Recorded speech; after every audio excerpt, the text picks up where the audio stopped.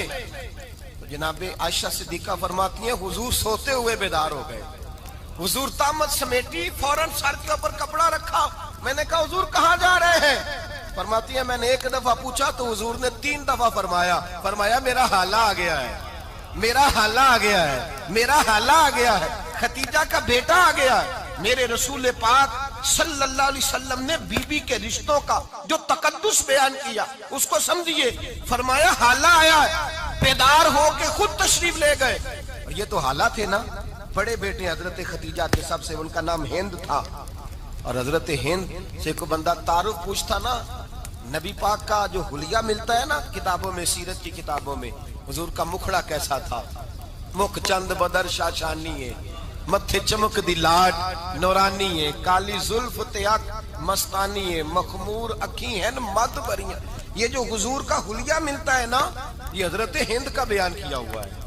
وہ بیان کیا کرتے تھے کہ نبی پاک کی آنکھیں کیسی تھی، حضور کے جلوے کیسے تھے، وہ بیان حضرت خدیجہ کے بیٹے ہیں۔ کوئی ان سے پوچھتا کہ بڑے راضی رہتے ہو ہند، بڑے راضی رہتے ہو، تو حضرت ہند کیسے راضی کیسے نہ رہوں، راضی کیسے نہ رہوں، میرے بھائی کا نام علی المرتضیٰ ہے، بہن کا نام فاطمۃ الزہرا ہے، ماں کا نام خدیجۃ الکبریٰ ہے، اور باپ کا نام محمد مصطفیٰ ہے، میں راضی کیسے نہ رہوں۔ حضرت خدیجۃ الکبریٰ کے رشتوں کے ساتھ رسول اللہ کا پیار، ان کے رشتے۔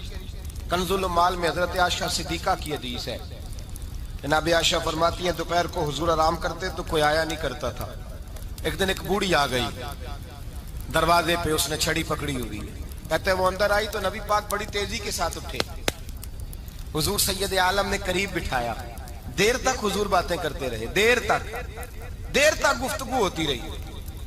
فرماتے ہیں حضور نے اسے کوئی اضافی وقت دیا، عام صحابہ اس وقت آتے نہیں تھے، حضور کے آرام کا وقت تھا، اضافی وقت دیا نبی پاک نے۔ اور فرماتے ہیں جب وہ جانے لگی تو نبی پاک نے تحفے بھی عطا فرمائے، اور پھر ایک غلام سے، حضرت بلال سے یا کسی غلام سے فرمایا کہ ساتھ جاؤ اور گھر چھوڑ کر کے آؤ۔ نبی پاک صلی اللہ علیہ وسلم نے اعزاز دیا۔ حضرت عائشہ صدیقہ فرماتی ہیں دیر تک ملاقات بھی، تحفے بھی، انفرادی ملاقات۔ بعد میں نبی پاک صلی اللہ علیہ وسلم لیٹ گئے، میرے دل کے اندر خیال آیا کہ حضور جائیں گے اور جب رات کو واپس آئیں گے تو پھر میں پوچھوں گی کہ حضور یہ بی بی کون ہے؟ حضور اب آرام کر رہے ہیں۔ فرماتی ہیں میرا خیال تھا کہ یہ سوال شام تک میرے ذہن میں رہے گا کہ یہ کون ہے، آپ نے بڑا اعزاز دیا، دروازے تک چھوڑنے گئے۔ حضرت عائشہ صدیقہ فرماتی ہیں میں سوچ رہی تھی آرام کر رہے ہیں، اور میں نے جیسے ہی نگاہ ڈالی تو حضور تو گہری سوچ میں گم ہے، نبی پاک سوچوں میں گم ہے اور آنکھیں کھلی ہوئی۔ فرماتی ہے میں قریب جا کے بیٹھی، قدموں پہ ہاتھ رکھا، میں نے کہا محبوبہ یہ بی بی کون تھی؟ اتنی دیر آپ نے ملاقات کی اور وہ چلی گئی ہے تو ابھی خیالات ہیں، تصورات ہیں۔ فرماتی ہے میں نے پوچھا تو مصطفیٰ کی آنکھوں میں آنسو آ گئے، نبی پاک رو دیے، اٹھ کے بیٹھ گئے۔ میں نے کہا حضور کیا ہوا؟ میں نے تو آپ کو پریشان کر دیا، میں معذرت چاہتی ہوں۔ حضور نے فرمایا عائشہ ایسی کوئی بات نہیں، اس بی بی کے بارے میں پوچھتی ہو جسے میں نے زیادہ عزت دی ہے، زیادہ پیار کیا ہے، ذرا زیادہ اس کے ساتھ میں نے توجہ کی ہے۔ ہاں یا رسول اللہ میں نے انفرادی رنگ دیکھا ہے، روٹین سے بڑھ کر آپ نے محبت فرمائی۔ تو میرے مصطفیٰ نے فرمایا یہ جو عورت آئی تھی نا، جو میرے پاس بیٹھی رہی ہے، یہ میری زوجہ جناب خدیجہ کی سہیلی ہے، یہ حضرت خدیجہ کی سہیلی ہے، جناب خدیجہ کی سہیلی۔ فرمایا یہ مکے میں خدیجہ سے ملنے آیا کرتی تھی، خدیجہ اسے وقت دیتی تھی، پاس بٹھاتی تھی، کھانا کھلاتی تھی، دکھ سکھ سنتی، اور تھوڑی غریب ہے، جب یہ جاتی تھی تو خدیجہ تحفے بھی دیتی تھی۔ فرمایا آج جب یہ آئی ہے تو خدیجہ کی یادیں تازہ ہو گئی، دیر تک میں نے اس سے بات کی ہے، گفتگو کی، جاتے دفعہ تحفہ دیا ہے، اس لیے کہ حسن العہد من الایمان، اچھے طریقے سے وعدہ نبھانا یہ بھی ایمان کا حصہ ہے، اچھے طریقے سے عہد نبھانا، تعلقات نبھانا یہ بھی ایمان کا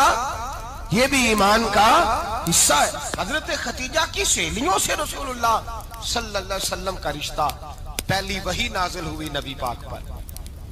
اب حضور جب ابتدائے وحی کے ایام آئے تو حضرت خدیجہ فرماتی ہیں رسول پاک غار حرا میں چلے جاتے، کئی کے دن وہاں رہتے، پہلی وحی آئی تو قرآن مجید کی تاثیر یہ ہے کہ لو انزلنا ھذا القرآن علی جبل لرأیتہ خاشعا متصدعا من خشیۃ اللہ، فرمایا اگر میں پہاڑوں پہ نازل کروں قرآن کو تو وہ بھی میرے خوف سے ریزہ ریزہ ہو جائے، اتنی تاثیر ہے۔ جب حضور کے قلب اطہر پر آیا تو نبی پاک کانپتے ہوئے گھر آئے، زملونی زملونی، مجھے چادر اڑاؤ چادر اڑاؤ۔ حضرت خدیجہ نے چادر دی، بیٹھ گئے، کہا خدیجہ آج کوئی آنے والا آیا ہے، اقرأ بسم ربک الذی خلق، یہ آیات اس نے مجھے دی ہیں اور میں بڑے خوف کے عالم میں ہوں۔ حضرت خدیجہ کے لفظ بڑے حسین ہیں، جناب خدیجہ الکبریٰ رضی اللہ تعالیٰ عنہ کیا فرماتی ہیں؟ کہتی ہیں یا رسول اللہ صلی اللہ علیہ وسلم آپ غم نہ کریں، رب آپ کو رسوا نہیں کرے گا، عزتیں عطا کرے گا۔ اور دلیل کیا ہے؟ حضرت خدیجہ فرمانے لگی دلیل یہ ہے کہ آپ غریبوں کی مدد کرتے ہیں، مسکینوں کا خیال رکھتے ہیں، اور محبوبہ کمزوروں کا بوجھ آپ اٹھاتے ہیں، جس کے اندر یہ خوبیاں ہوتی ہیں اللہ اسے عزت ہی عطا فرمایا کرتا ہے۔ حضرت خدیجہ الکبریٰ رضی اللہ تعالیٰ عنہ سب سے پہلے نبی پاک پہ ایمان لائی۔ بڑا مشکل ہوتا ہے، ہمارے جو فلسفے کے لوگ ہیں وہ کہتے ہیں بہت بڑا ولی اللہ بھی ہو تو بیوی اس کی مان جائے، یہ مشکل ہوتا ہے کام، یہ مشکل ہوتا ہے۔ حضرت خدیجہ الکبریٰ رضی اللہ تعالیٰ عنہ سب سے پہلے ایمان، اور کس طرح کا ایمان؟ کس طرح کا ایمان؟ ابن ماجہ میں روایت ہے، غور کرنا، حضرت قاسم نبی پاک صلی اللہ علیہ وسلم کے صاحبزادے، حضور کی 6 اولادیں، 4 بیٹیاں 2 بیٹے حضرت خدیجہ سے ہوئے، 4 بیٹیاں اور 2 بیٹے۔ دھوکہ دیتے ہیں بعض لوگ، کہتے ہیں حضرت خدیجہ کی ایک ہی بیٹی تھی، حضرت قاسم حضور کے بیٹے تھے، وہ وصال کر گئے۔ حضرت خدیجہ ابھی دودھ پلاتی تھی کہ شہزادے پردہ کر گئے، ایک دن گھر میں بیٹھی ہوئی تھی تو کہنے لگی یا رسول اللہ صلی اللہ علیہ وسلم میرے بیٹے قاسم کے حصے کا دودھ میرے وجود میں بھر آیا ہے، کاش میرا رب اتنا موقع دیتا کہ میرا بیٹا مدت رضاعت ہی پوری کر لیتا، وہ دودھ پی لیتا۔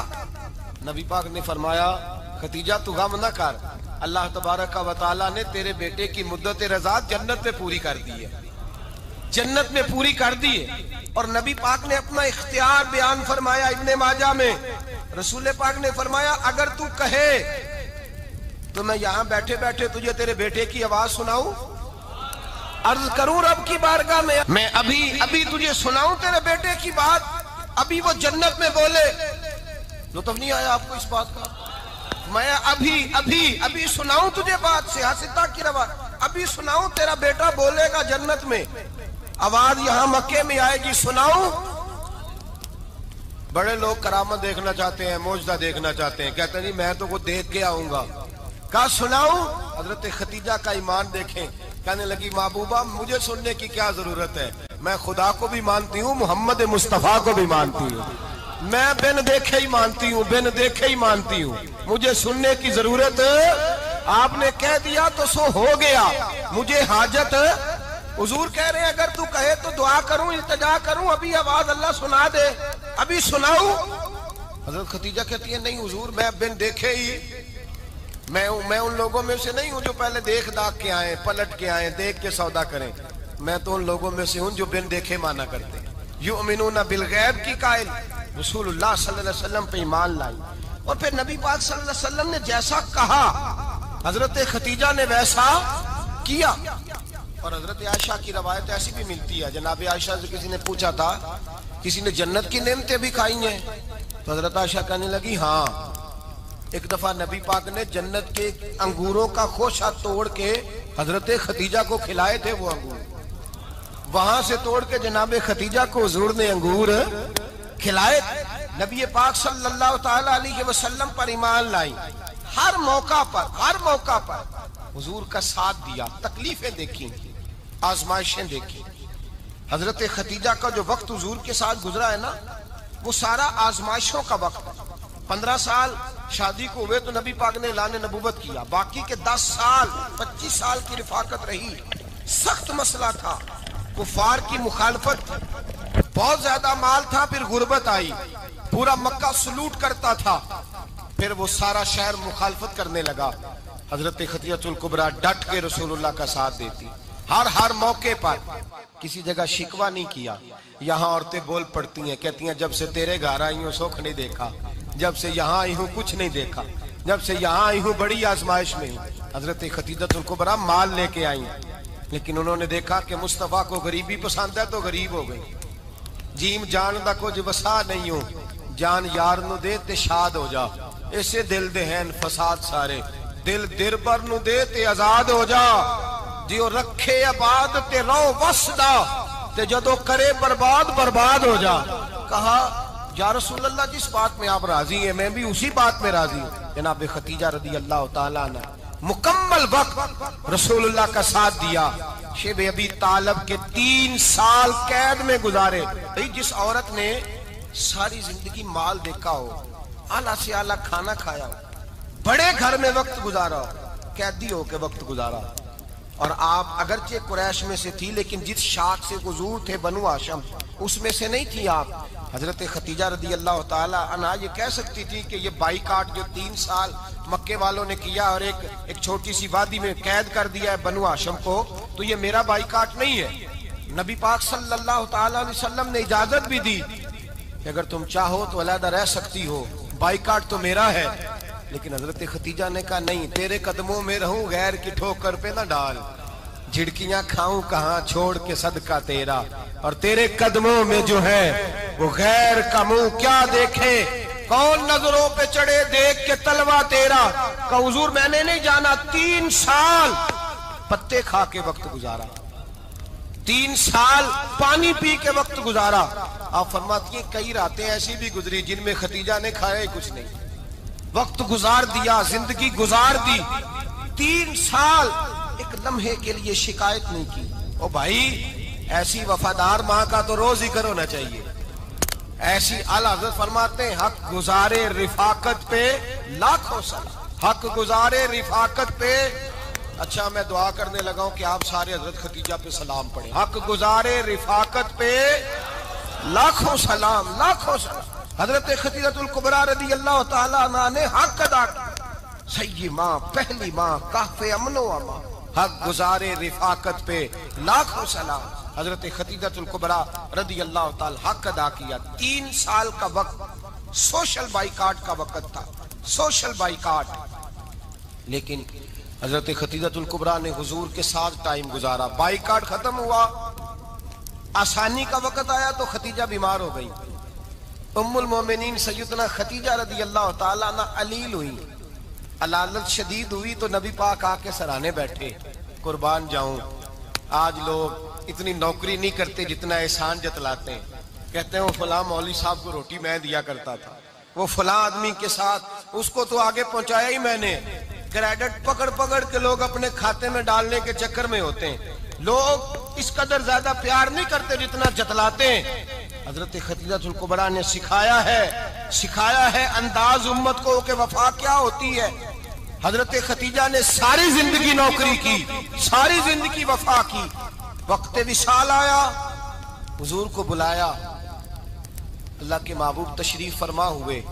صاحب ابن الشام کہتے ہیں حضرت خدیجہ رو پڑی، کہنے لگی محبوبہ میں نبی کی بیوی تھی، میں خدمت کا حق نہیں ادا کر سکی، کوئی غلطی ہو گئی ہو تو مجھ سے درگزر کر دیا جائے، مجھے معاف کر دیا جائے. یہ کہہ کے رونے لگی. نبی پاک نے فرمایا تو غلطی کی بات کرتی ہے، خوش ہو جا، میرے رب نے وعدہ فرمایا ہے کہ تو دنیا میں بھی میری بیوی ہے تو جنت میں بھی تو ہی میری بیوی بنے گی. وعدہ کیا ہے اللہ تبارک و تعالی، میں نے تجھے پسند کیا ہے، جنت میں بھی تو ہی میری بیوی ہے. میرے نبی کریم سید عالم صلی اللہ علیہ وسلم نے حضرت خدیجہ الکبریٰ رضی اللہ تعالیٰ عنہ سے اس قدر زیادہ، حضرت عائشہ فرماتی ہیں اکثر گھر میں اکثر نبی پاک حضرت خدیجہ کا ذکر چھیڑ دیتے. یہاں تو آدمی بہن کا ذکر نہیں نہ کر سکتا بیوی کے سامنے، اماں کا ذکر نہیں کر سکتا، معاملہ خراب ہو جاتا، بڑا مشکل ہو جاتا، مشکل ہے. حضرت عائشہ صدیقہ بظاہر تو سوکن تھی نا، لیکن حضرت عائشہ بیان کرتی ہیں، کہتی ہیں نبی پاک سب سے زیادہ حضرت خدیجہ کا ذکر کرتے تھے گھر میں، اکثر ذکر ہو. خدیجہ یوں کرتی تھی، خدیجہ یہ کام اس طرح کرتی تھی، خدیجہ کا یہ رنگ ہوتا تھا، اس کا یہ طریقہ ہوتا تھا، اس کا یہ طرز حیات تھا، وہ ایسے چلتی تھی، وہ ایسے، اکثر حضور بیان کرتے. حضرت عائشہ فرماتی ہیں مجھے رشک ہوتا، رشک، ناز کرتی میں کیا مقدر ہے خدیجہ کے. کہتی ہے ایک دن نا میں نے کہا ذرا بات تو کروں، کہتی ہے نبی پاک گوشت لائے، مجھے کہا عائشہ ذرا گوشت صاف کرو، پکاؤ اور ذرا شوربہ زیادہ کرنا. کہتی ہے میں نے وہ گوشت لیا، صاف کرنے لگی. میں نے کہا حضور شوربہ کیوں زیادہ کرنا ہے، مہمان آنے والے ہیں، کچھ لوگوں کو آنا ہے. تو نبی پاک نے فرمایا نہیں، آنا تو کسی نے نہیں، مجھے پتا چلا مدینے میں خدیجہ کی کچھ سہیلیاں آئی ہیں، میرا دل کرتا ہے کچھ سالن بطور تحفہ ان کو بھی بھیج دوں. تو ذرا زیادہ پکانا، خدیجہ کی سہیلیوں کو میں نے سالن بھیجنا ہے، تحفہ دینا ہے. حضرت عائشہ کہتی ہیں ایک جملہ ہلکا سا، بے ضرر سا، بڑا دھیما سا، بچ کے بڑا اپنے آپ کو محتاط کر کے، میں نے کہا یا رسول اللہ صلی اللہ علیہ وسلم آپ خدیجہ کا ذکر بہت کرتے ہیں، حضور وہ تو عمر میں 15 سال بڑی تھی. یا رسول اللہ صلی اللہ علیہ وسلم اللہ نے آپ کو جوان اور خوبصورت بیویاں دی، آپ خدیجہ کا ذکر کرتے ہیں. فرماتی ہیں یہ بات کہہ کے میں خاموش ہو گئی، میرا خیال تھا جواب آئے گا، دیر ہو گئی، حضور جواب نہیں دیتے. کہتے ہیں میں نے یوں نظر اٹھا کے دیکھا تو چہرہ مبارک سرخ ہو گیا، اور رسول پاک نے فرمایا عائشہ آج بات کی ہے، آج کے بعد یہ بات نہ کرنا. میں نے کہا حضور کیا ہوا؟ فرماتے ہیں پہلے جلال تھا، پھر اچانک وہ جلال آنسو میں بدلا، اور حضور نے رو کے فرمایا عائشہ تم ساری بیویاں سکھوں کے وقت آئی ہو، خدیجہ تو میرے دکھوں کی ساتھی ہے، وہ تو میری آزمائشوں اور تکلیفوں کی ساتھی، اس نے تو میرے ساتھ وقت کٹھن بتایا. جب لوگ مجھے پتھر مارتے، میرے رستے میں کانٹے بچھاتے، میں پریشان ہو کے لوٹتا، اس کے ایک ہاتھ میں دودھ کا پیالہ ہوتا، ایک ہاتھ میں کھجوریں ہوتی، دودھ پلا کے، کھجور کھلا کے، بستر بچھا کے، روٹی دے کے کہتی محبوبہ غم نہ کرنا، اللہ بڑی عزتیں عطا فرمائے گا، اللہ بڑی شانیں عطا فرمائے. میرے رسول کریم سید عالم صلی اللہ تعالی علیہ وآلہ وسلم. اور پھر امام ابن حجر نے لکھا ہے، آپ فرماتے ہیں بعض لوگوں پہ حضور نے کبھی جلال بھی فرمایا، کبھی جلال بھی فرمایا، اور حضور کا جلال بھی بڑی رحمت والا ہے. نبی پاک نے فرمایا اللہ اگر میں اپنے کسی امتی کو جھڑک دوں تو اسے اتنا ثواب دینا جتنا تو فرض نماز کا ثواب عطا کرتا ہے. حضور کا تو جلال بھی کرم والا ہے، کرم والا جلال ہے رسول پاک کا. اکثر بعض لوگوں پر حضور ناراض بھی ہوتے، لیکن امام ابن حجر فتح الباری میں فرماتے ہیں کہ صحابہ اور اہل بیت میں سے حضرت خدیجہ الکبریٰ کی وہ ہستی ہے جس پر کبھی نبی پاک ناراض نہیں ہوئے، کبھی ناراض نہیں ہوئے. یہ سب سے بڑی فضیلت ہے حضرت خدیجہ کی. کبھی ناراض نہیں ہوئے نبی، کسی موقع پر بھی حضرت خدیجہ الکبریٰ رضی اللہ تعالیٰ عنہ سے ناراض نہیں ہوئے، بلکہ بخاری شریف میں لفظ کچھ اس طرح کے ہیں۔ میں نے شروع میں کہا کہ حضرت خدیجہ کی 20 کنیزائیں تھیں، نوکرانیاں تھیں، گھر کے اندر نوکر چاکر تھے، ریل پیل تھی، کوئی کام کبھی نہیں کیا تھا۔ حضرت خدیجہ الکبریٰ نے ایک دن کھانا پکایا، اور کھانا پکا کے اپنے ہاتھوں سے جب نکلی نا اور آ رہی تھی حضور کو کھانا دینے، تو بخاری میں موجود ہے جب حضرت خدیجہ آئیں تو نبی پاک نے فرمایا خدیجہ تیرے آنے سے پہلے حضرت جبریل آ گئے، اور وہ کہہ رہے ہیں یا رسول اللہ خدیجہ برتن میں کھانا لے کے آ رہی ہے، اور جب وہ کھانا لے کے آ جائے تو اسے کہہ دیجئے گا اس کا رب اسے سلام کہتا ہے، اس کا رب اسے اللہ اکبر، جس کو اللہ سلام کہے۔ فاضل بریلوی فرماتے ہیں حق گزارے رفاقت پہ لاکھوں، حق گزارے رفاقت پہ لاکھوں سلام، حق گزارے رفاقت پہ لاکھوں سلام۔ حضرت خدیجہ الکبریٰ رضی اللہ تعالیٰ عنہ کو رب تعالیٰ